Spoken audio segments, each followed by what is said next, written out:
Right. Today we will carry on our lesson number 1, which was cell, the structural and fundamental unit of life.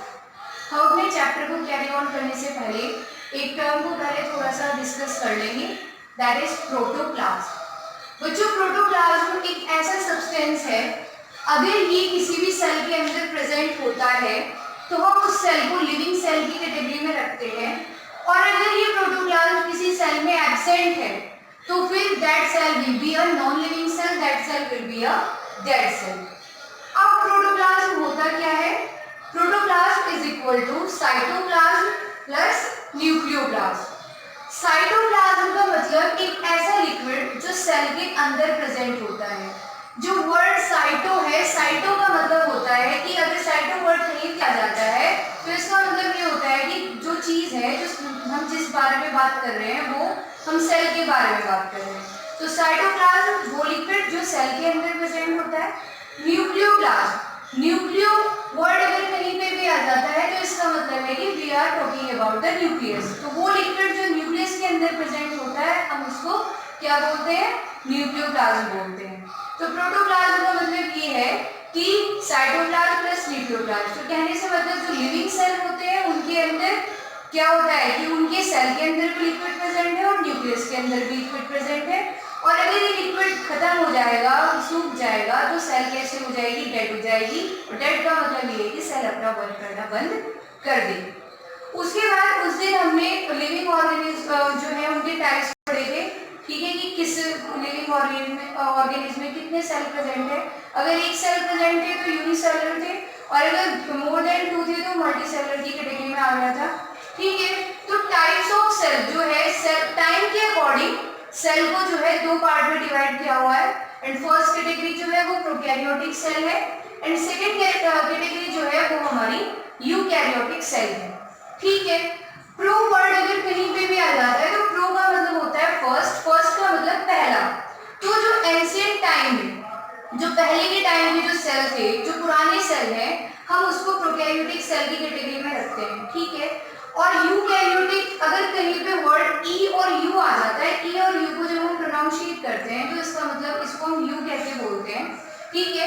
You का मतलब होता है true, true और या फिर advanced. तो जो मॉडर्न टाइम में जो धीरे धीरे टाइम जब जाता गया तो जो फिर जो सेल जो है वो थोड़ी सी मतलब स्पेशलाइज्ड हुई, ठीक है। तो जो मतलब सेल स्पेशलाइज्ड हुई, एडवांस सेल जो है हम उनको यूकैरियोटिक सेल की कैटेगरी में रखते हैं।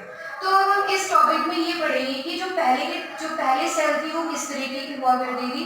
धीरे धीरे जैसे जैसे टाइम चेंज हुआ, इवोल्यूशन होता गया, कंडीशंस चेंज होती गई, तो इसी तरीके से जो इंसान का लाइफ स्टाइल जैसे चेंज हुआ तो उसी तरीके से जो सेल की जो ऑर्गेनाइजेशन है उसमें भी कुछ डिफरेंसेस आए, ठीक है। तो पहले के टाइम की सेल प्रोकैरियोटिक, और जो मॉडर्नाइज सेल है, जो स्पेशलाइज सेल है, हम उसको यूकैरियोटिक सेल के नाम से जानते हैं।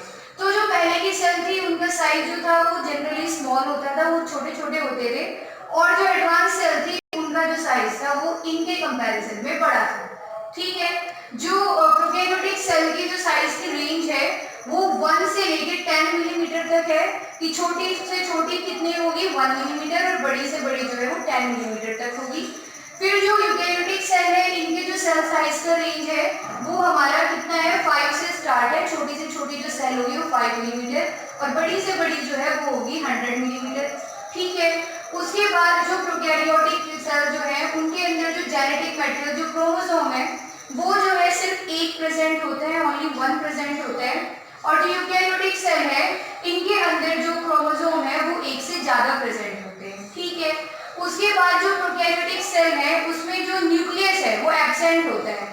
जब हम बाद में न्यूक्लियस को डिस्कस करेंगे तो आप देखोगे कि जो न्यूक्लियस की एक्चुअल स्ट्रक्चर होती है उसमें जो है मतलब उसमें न्यूक्लियस के स्ट्रक्चर में न्यूक्लियर मेम्ब्रेन जो है वो भी आता है। तो प्रोकैरियोटिक सेल जो थी, जो पहले के टाइम की सेल थी, उसमें जो न्यूक्लियर मटेरियल है वो उस न्यूक्लियर मेम्ब्रेन से सराउंडेड नहीं था। तो इसी वजह से जब न्यूक्लियर की स्ट्रक्चर है उसमें न्यूक्लियर मेम्ब्रेन भी आता है, और वो अगर एब्सेंट है तो फिर वो न्यूक्लियस की कैटेगरी में भी नहीं आएगा। इसी वजह से बोला गया है कि प्रोकैरियोटिक सेल जो है उसमें न्यूक्लियस एब्सेंट होते हैं, न्यूक्लियर मटेरियल प्रेजेंट होता है, पर एक्चुअल न्यूक्लियस जो है वो एब्सेंट होता है। और जो हमारे यूकैरियोटिक सेल है इसमें न्यूक्लियस प्रेजेंट है, न्यूक्लियस प्रेजेंट है तो इसका मतलब आपको माइंड में आ भी रहा होगा कि न्यूक्लियर मटेरियल जो है इस सेल का वो सराउंडेड है एक मेम्ब्रेन से, और जिसको हम न्यूक्लियर मेम्ब्रेन बोलते हैं। तो प्रॉपर स्ट्रक्चर जो न्यूक्लियस की है वो प्रेजेंट होती है यूकैरियोटिक सेल में। ठीक है, उसके बाद नेक्स्ट जो टॉपिक है जो मेम्ब्रेन बाउंड सेल ऑर्गेनेलीज। देखो जो सेल है, जो सेल होती है बहुत माइक्रोस्कोपिक होती है, हमें माइक्रोस्कोप से ही दिखती है, पर ये माइक्रोस्कोपिक है। लेकिन एक बात बहुत ही ज्यादा सरप्राइजिंग है कि इस माइक्रोस्कोपिक जो सेल है इसके अंदर भी बहुत सारी चीजें हैं जो उससे भी बहुत छोटी छोटी हैं।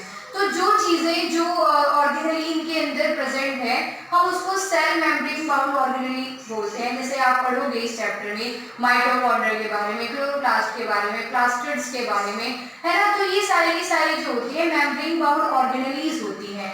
ठीक है, जो कि प्रोकैरियोटिक सेल में प्रेजेंट नहीं है, लेकिन यूकैरियोटिक सेल में ये सभी प्रेजेंट है।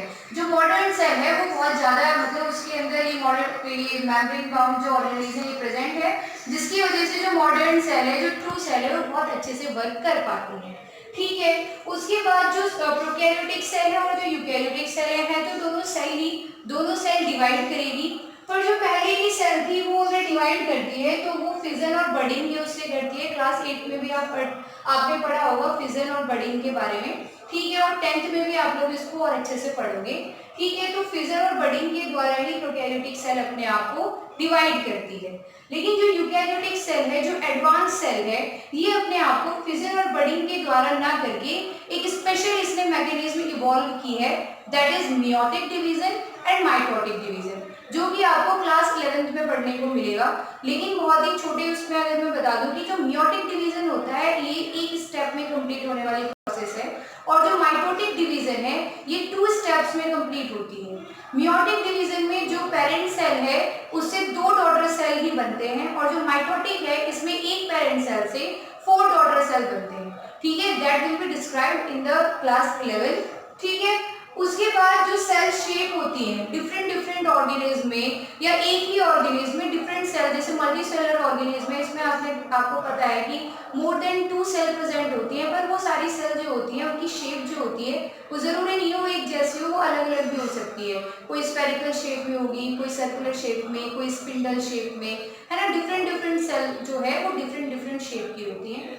उसके बाद जो सेल साइज है, सेल साइज भी जो है वो भी डिफरेंट होता है। आपने देखा भी होगा इनकी रेंज जो है जरूरी नहीं है कि सारी सेल जो है वो 100 मिलीमीटर की होगी, कोई 10 की भी है, कोई 5 की भी है, कोई 7 मिलीमीटर की भी है। ठीक है, जो सेल वॉल्यूम जो होता है किसी भी कोई भी ऑर्गेनिज्म में सेल वॉल्यूम जो है वो कांस्टेंट होता है। लेकिन अगर सेल वॉल्यूम चेंज हो रही है तो इसका मतलब आप ये बात समझ जाना कि अगर सेल वॉल्यूम चेंज हुई है इसका मतलब है नंबर ऑफ सेल जो है वो बढ़ गई है। यस, नंबर ऑफ सेल अगर वॉल्यूम घटी है मींस नंबर ऑफ सेल जो है वो भी घटी है। अगर सेल वॉल्यूम बढ़ेगी तो समझ जाइए अब नंबर ऑफ सेल जो है वो भी बढ़ गई है। उसके बाद जो बात है, फॉर एग्जांपल जो हम देखते हैं कि जो एलिफेंट है, अब एलिफेंट जो होता है तो उसका साइज बहुत बड़ा होता है। ठीक है, तो उस एलिफेंट के साइज बड़ा होने का मतलब ये नहीं है कि उसकी जो सेल की वॉल्यूम है वो बहुत ज्यादा है, ऐसा नहीं है। इसका मतलब ये है कि एलिफेंट के अंदर जो नंबर ऑफ सेल है वो बहुत ज्यादा है। ठीक है ना, जो एक बुल होता है, ठीक है ना, मतलब जो बुल है या फिर और जो ये रैट वगैरह है, मतलब और इनके जो लीवर किडनी वगैरह का साइज जो है ये अप्रोक्सीमेटली जो है वो सेम है। ठीक है, लेकिन क्या है कि सेल वॉल्यूम तो सेम है पर नंबर ऑफ सेल जो है वो डिफरेंट है, जिसकी वजह से इनकी जो बॉडी की शेप एंड साइज है वो भी जो है वो वेरिएबल है। ठीक है, तो सेल वॉल्यूम कांस्टेंट होता है, लेकिन क्या होता है सेल नंबर डिफरेंट होते हैं। तो सेल नंबर जितने ज्यादा होंगे तो वॉल्यूम उतनी बढ़ जाएगी, सेल नंबर अगर कम हुए तो वॉल्यूम जो है वो उतनी कम हो जाएगी। ठीक है ना, और जो सेल नंबर होते हैं ये इंडेफिनिट होते हैं, जितनी बार सेल डिवीजन होता जाएगा, जितने अच्छे से सेल डिवीजन होता जाएगा सेल नंबर बढ़ते हुए चले जाएंगे। लेकिन कुछ ऐसे मल्टीसेलुलर ऑर्गेनिज्म भी हैं जैसे रोटिफॉर्स हो गए, नीमेटोड्स हो गया। रोटिफॉर्स और नीमेटोड जो है ये भी आप 11th क्लास में पढ़ोगे। ठीक है, कि जो किंगडम ऑफ एनिमल है उसके अकॉर्डिंग इसको जो है डिफरेंशिएट किया गया है। तो जो रोटिफॉर्स और जो ये नीमेटोड्स की कैटेगरी होती है इनमें कुछ ऐसे मल्टीसेलुलर ऑर्गेनिज्म होते हैं जिसमें नंबर ऑफ सेल भी जो है वो सेम होते हैं। जैसे रैट वगैरह हो गए तो ये बहुत टाइम तक नहीं जीते हैं, तो जब ये बहुत टाइम तक नहीं जिएंगे तो सेल डिवीजन जब तक होगा तब तक तो ये मर भी जाते हैं ना, तो फिर ये मर जाएंगे तो फिर सेल डिवीजन नहीं होगा, सेल डिवीजन नहीं होगा तो सेल नंबर भी नहीं बढ़ेंगे। समझ रहे हो, तो इसी वजह से क्या होगा कि सेल नंबर नहीं बढ़ेंगे तो हम क्या कहेंगे कि ये फिक्स्ड भी हो सकते हैं। ठीक है, तो आज हम इतना ही डिस्कस करेंगे और जो है और जो टॉपिक्स है हम नेक्स्ट वीडियो में डिस्कस करेंगे। Thank you so much.